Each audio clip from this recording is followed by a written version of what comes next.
All right, YouTube, I am back with 5 things to talk about, and I'm sorry for the lighting today. This one above me in the ceiling fan has burned out, and it's a really weird light. Um, and I got all my lamps on, but it's just such a dark, miserable day that it's just dark in here. But hopefully this is good enough. Let's get right into it. First up, a book, Alien: Seventh Circle. This actually falls in line chronologically with some other books I don't have yet, but I am familiar with some of the characters in this book. So there's 2 things going on at once in different timelines related to the same people. We'll get there. So Colonel Zula Hendricks is a former colonial marine who has kind of branched off and started doing her own thing. She basically is tracking down people who are misusing the xenomorphs. So especially companies like Weyland Yutani who are always trying to weaponize them, monetize them, that sort of thing. So she's always visiting these black sites where they're doing research and blah, blah, blah, and shutting them down and bringing light to the fact that all of this is happening to the universe, right? So with her is her daughter, May, who is actually a synthetic, but her father, who is now, I think he was also a synthetic, but he's now gone, programmed her to be more human-like in her syntheticness, so she feels emotions harder than other synthetics do, and that kind of thing. So she's a very unique type of synthetic, and she works with Zula, but nobody else knows she's a synthetic. They keep that a secret. So basically, they are out tracking down one of the ships that have been dumping the black goo onto planets that turns everything into freakish nightmare animals and basically ravages the planet. So they have found one of these ships, they are pursuing it, but the fight is not going well until suddenly this mysterious ship enters the scene and helps them dispatch this ship and gets Zula and her team of jackals to safety. And this synthetic that is driving this ship goes by the name of Rook. Yes, Rook the synthetic, the old Bishop model that we've seen in other stories. So he brings to light to Zula a certain area that is performing these bad experiments. So the place is called Minos Station.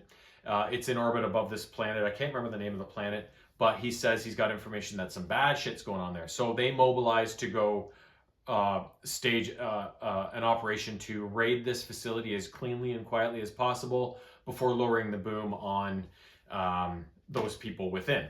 So basically they get there, they divide everybody up into 3 teams, and they splinter May's personality into other synthetics so that she can be present on all 3 operations, or all 3 phases of the operation, and get all the intel. So it goes well at first until it doesn't. The security chief of the station is onto them, and he launches resistance against them. And basically the type of research that's been going on in this station is that the scientists have found this fungi that has a hive mind, and they've kind of spliced that DNA into humans to see if they can work in tandem with the xenomorphs. And although it took a long time to get there, it is now working. So basically the station chief unleashes all the xenos and the humans on Zula's team, and basically everything goes foobar, if you will. So in the end, Zula orders May to retreat and get away, along with Rook, to bring to light to the galaxy everything that has happened here, because Zula is trapped with some of her remaining jackals planetside and doesn't look like they're going to get out.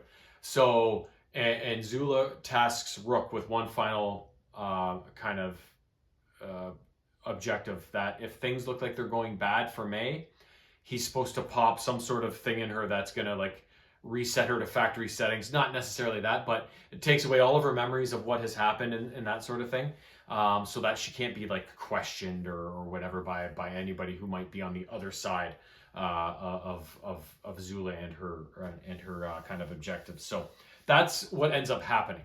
So the other side of this story we see takes place about 4 weeks in the future from these events, and it is a family. The last name is Pope. There's a mom and dad, and then 2 sons, Morgan and Lenny, who they're salvagers working out of this station called Guelph Station.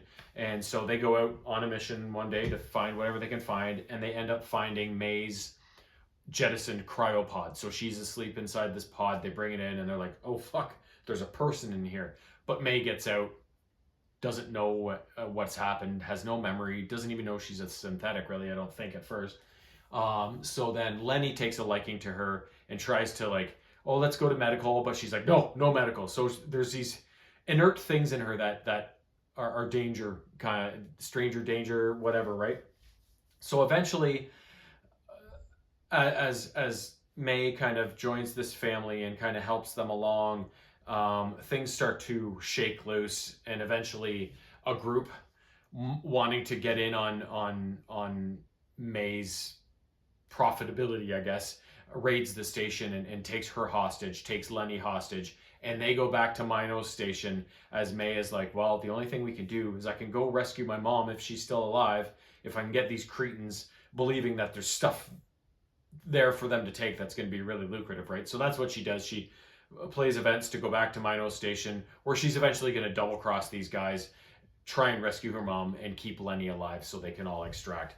And that's basically how the last part of the story goes, with this plan of May's in mind. I'm not going to tell you how it goes, though, because, oh, sorry, Fuzz, that would spoil the surprise for you. Fuzz is under the blanket right now, and I just about threw the book on top of her, so it's all good. It's all good.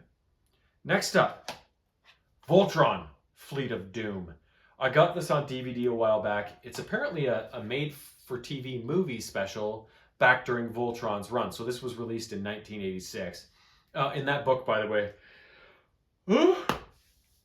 was this year, 2025. So, but back to Voltron, Fleet of Doom. So it's a little under an hour runtime, and was originally broadcast on cable TV.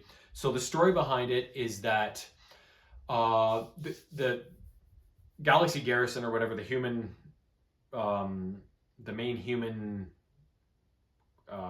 body that controls, the Earth and all of its inhabitants, and all those in space as well, have created a ahead of its time energy producing facility, and it is out in space somewhere, kept very secret from all of humanity's enemies out there.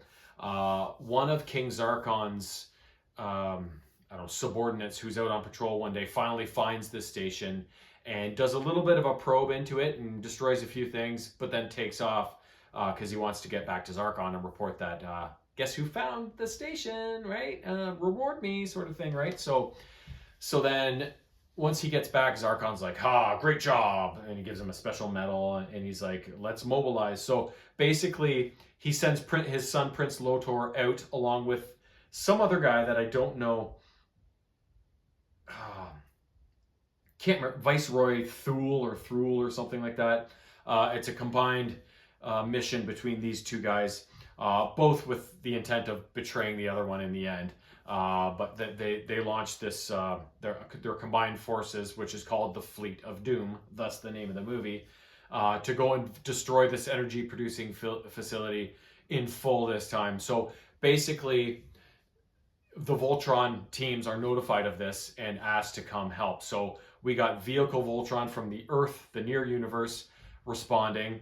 Unfortunately, they get held up in a meteor storm or an asteroid field and are delayed in getting there to provide any help. Whereas Voltron, the Lion Force from the far universe, respond and jump to the situation and are on their way as well. But the problem there is that the evil witch Hagar, Zarkon's, I don't know what you want to call her, informant, aide, whatever. She has a plan of her own up her sleeves after she is kind of rebuffed by King Zarkon, and basically he says, you're useless anymore. So she goes to planet Eris and steals Princess Allura's soul or essence or whatever, and takes it to this like nightmare dreamscape where nightmares come real.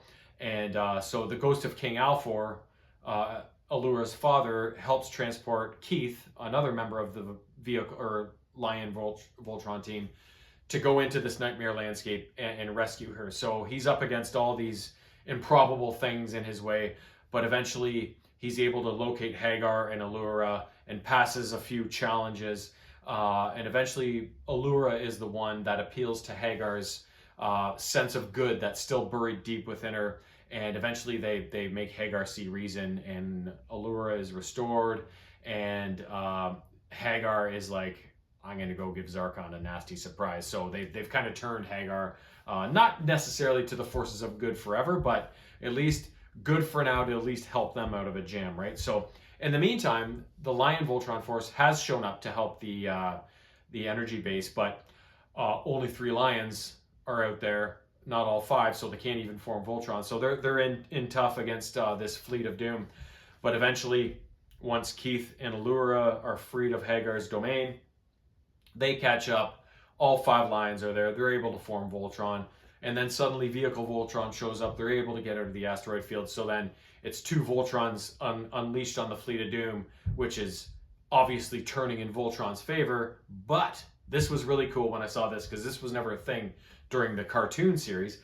Lotor gets a bunch of his Robeasts to form his own version of like a Voltron, this big robot made out of these Robeasts. And he's a big bruising fellow, so it takes the combined might of the 2 Voltron teams to dispatch him and send them packing and eventually saving this energy facility. So really cool movie. I really enjoyed it. It was short, sweet, introduced some new concepts like Lotor's big robot, and was just a joy to watch all these years later. I watched that show like a maniac when I was a kid. Every morning before school, I remember Mom making me toast with cinnamon and brown sugar on it, and I'd be sitting there watching Voltron. It was fucking awesome. So it was really cool to watch this movie.